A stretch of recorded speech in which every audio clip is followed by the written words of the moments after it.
So I started welding when I was 7 or 8 years old. I remember going into school, we had a dress code, and my dress pants would have holes burned in it because I'd get home from school and go right in there to the shop, learning more about welding, learning more about fabrication. And really when I was getting ready to start pushing hard in all of those areas, I got diagnosed with leukemia.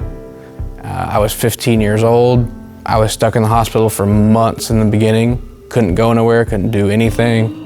Watched a ton of stuff about welding and fabrication because it's something I already did in the past. Why don't I try to level myself up? When I graduated high school, a lot of kids go out and they're like, I bought a car, I made my first big adult purchase. I went and bought a welder. And then I started teaching myself how to TIG weld, get ready for bed, and I'd take my chemo, and then I'd walk out in the garage, and I would weld for a little bit. Dad and Mom didn't miss a single appointment. They were there the whole time. Skipped out on work, skipped out on everything, so we pushed through a lot to get where we are. I looked at him and said, well, so what's the next big thing we're gonna go do, Then he said, well, Dad, I'd really like to go race Baja.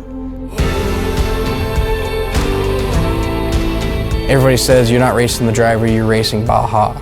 You're racing the landscape, you're racing the place. That's who you're competing against. That's what it is. It's gonna be Baja.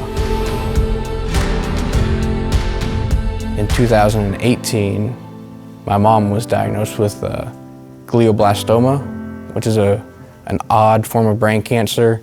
And then October of 2019, she passed away. So right after I finished chemo, we lost her to brain cancer. So yesterday was her birthday. So for this to be being filmed today is, to me, kind of a big deal. So, at the time, I was trying to figure out a way to make it down to race. But then once I heard about Make-A-Wish, I was like, that's my chance. That's who could help me do this. That's my opportunity to take that step. At first they're like, we can't send you to Baja to race. That's crazy. I'm like, that's not what I'm asking to do. I want you to help me form the foundation. It took me about a full year of talking with Make-A-Wish. They set us up with a marketing team at Evansville. They helped us form all of the legal paperwork. It's normally a 2-year process, and we crammed it into a few months. So OMYF is a nonprofit youth-based race team that gets young kids involved in off-road racing from every aspect of racing. So it's not only just, the welding and fabrication, they also get to learn social media and marketing, health and safety, logistics, driving, and overall a lot of life skills that will help them out in the future. Last week we learned that Baja is flipping the track. I think a lot of teams are panicked by it and scared. We're definitely going to take it as a positive.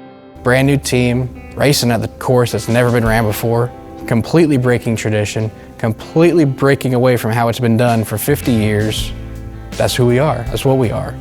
That's why we're here and doing what we do. We're giving kids a new opportunity, kids that don't fit into the college plan, They need to get their hands dirty, they need to see what's going on, and man, they're just gonna pick it up, grow themselves into something much bigger than they ever dreamed of.